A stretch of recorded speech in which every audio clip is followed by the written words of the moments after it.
பகைவர்களை வெற்றி கொள்ளும் புலிகள் படை விரைவில் வந்து சேரும் ஒரு சேதி.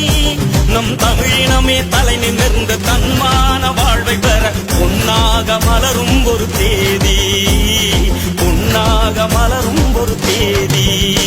அதை காணும் ஒரு தருணம் வரும் காத்திருங்கள் விழிகளை, தமிழீழம் பெருங்காலம் வரை களமாடும் புலிகளே.